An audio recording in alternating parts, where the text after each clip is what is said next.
So I asked you what you find challenging about Christmas dinner conversations, and it turned out quite a lot. It's quite challenging to stay connected to your own needs, to yourself, and also be empathic to those around you when there's something going on, like, you know, it's Christmas, it has to be fun, and all this pressure. So no worries, I got your back. I gathered like the 3 most common challenges, and I've got a ton of tips and tricks for you to stay healthy, stay connected, and have fun during Christmas talks. So number 1 is that the talk is too shallow, meaning that because people are a bit tense, they don't dare to really say what they think, and the only safe topics that are left are things like, you know, TV series, the food, or the weather. The salad is so good. How did you make it? Yeah, it's quinoa, right?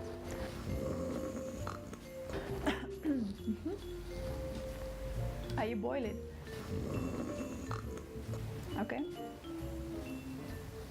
Ah, yeah, and I think that's some thyme, or not? Can I have some more wine?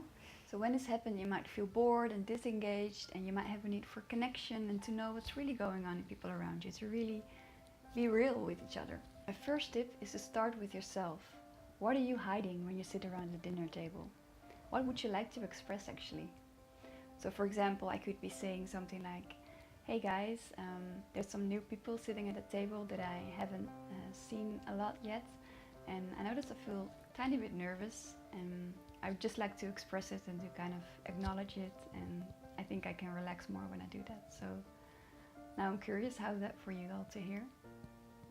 So whatever you're expressing, it's helpful to say at the end, how is it for you to hear? So we invite people to actually react to your kind of vulnerable sharing, and maybe you would like to check a certain thing. So also check for yourself what is helpful for you to hear from the other people. The second tip is to propose a connection round, which means that each of the members sitting at a table will share for 1 minute honestly what's going on for them in that moment. I did this with my family on a holiday trip, and it was like super connecting. It was like really the thing I was looking forward to the whole day, and we were doing it at dinner time as well. So the way to introduce it, it's important to be clear, like, why do you actually want this? Because people might be a little scared or have a little bit of resistance. So share what is your purpose, maybe to make connection and to bring a bit of depth or to get to know people, something like that. And then also listen to maybe objections. You don't want to force people to do this. So check like what is their objection and see if you can maybe help them to feel comfortable. And if they don't feel comfortable, then just say like, oh, we can skip, you know, you don't have to do this. But if they want to do this, I think it can bring a lot of connection.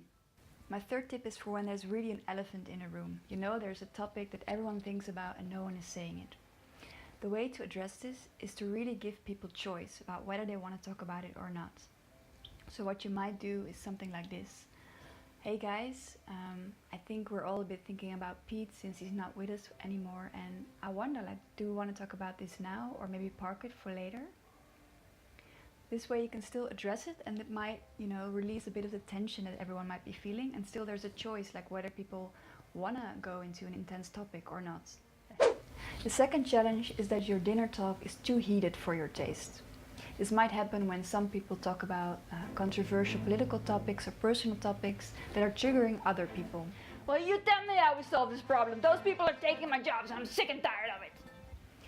And when this happens, you may feel scared, uncomfortable, or also angry. And you might have a need for, you know, more safety to deal with differences between opinions, or more harmony, more connection, more respect, all of that. So my first tip is when you know there is a heated thing going on in the family, to address it before Christmas. So to talk with people and see if you can find harmony before Christmas happens. You know, ideally you would have a family that is super able to all listen to each other and to deal with tricky topics during Christmas. But I think that's a kind of small percentage of super NVZ families. So I would recommend, you know, if there's something, you can maybe address it before Christmas, and it might leave you more relaxed before Christmas dinner happens.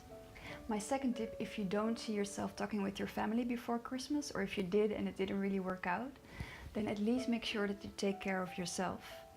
So what I want to recommend you to do is to check what are your triggers and your anger about your family. Ask a friend kind of mid-December for half an hour, maybe even an hour, to share all your triggers, to really blow off steam and to say the worst you think about your family. And then make sure that together you look for the needs that are behind that.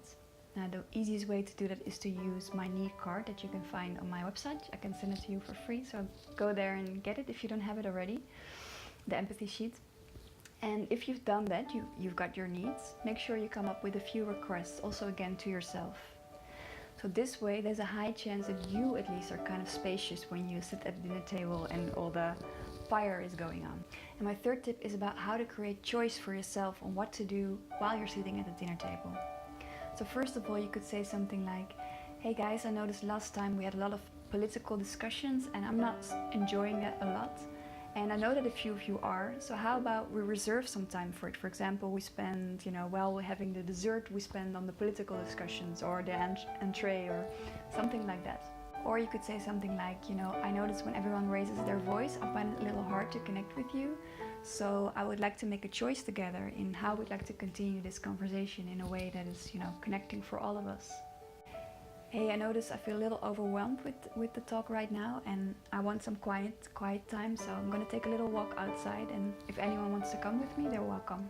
And when you already feel angry, depending on, your MBC skills and maybe those of your family members, you could express it by saying, for example, hey guys, I notice I'm really getting angry and I think I'm going to take some time for myself to connect and to see what's going on and to come back to you more self-connected with more clarity. So I'm going to take, I think, 20 minutes and then I'll see you back. The third challenge is about getting questions about your personal life that you don't feel like answering. So I guess you've all been through this. People are asking you about your love life or your work life and you really don't feel like answering this question. So how's your love life? How's it going with finding a job? And have you, Mark, already thought about getting kids?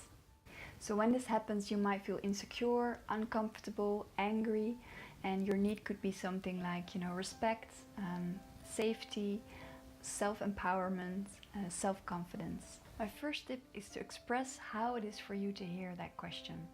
So for example, you could say something like, when you ask that question, I'm a bit worried I will go into my head. And is it okay if I check with myself and I kind of check what I would really love to share with you in this moment? Or you could say, in this moment I prefer to talk about something else. For example, I'm working on this thing that I'm really excited about. Do you want to hear about that? And the third one is one that I haven't used myself. I didn't dare to so far, but I heard one of my teachers say it and I really love it. It is, someone asks you something and you say, can I leave you in that wonder? So you just, really acknowledge that you're at choice whether you want to answer a question or not. My second tip is to empathize with the questioner. So someone asks you a question and instead of answering the question, you check with the person, like, what is it that they want to ask this question? What need does it need for them? So you could check, for example, you're curious about my love life. Is it that you really wish for me that I'm happy and you think I might be even more happier with a partner? Something like that. So it's not about you, this question actually. It's about the person that's asking this, and you can talk about them instead. My last advice is to send this video to one of your family members or whoever is going to be there at the Christmas dinner, and to check with them what is their biggest challenge, what are they worried about. Maybe you can even support each other during the dinner. So I hope this was helpful for you. If you would like to learn more about challenging talks, you can come to my masterclass in Amsterdam or connect with me about my online courses. I can also even guide you like one-on-one if you have a challenging talk to prepare. I love doing that. And you can always subscribe to my channel, of course, then you'll stay up to date when there's a new video. And if you don't have the empathy sheet with all the needs, it might be super helpful to have even with you during the family dinner. Download it on my website, I'll send it to you. And other than that, I wish you like a really, really, really connecting, joyful Christmas dinner. Hopefully it's exciting and new. And let me know in the comments what you're planning to do and maybe also how it was afterwards. I'm very curious. And I'd love to see you next time. Ciao! I wish you a very, very connected and joyful Christmas conversation dinner.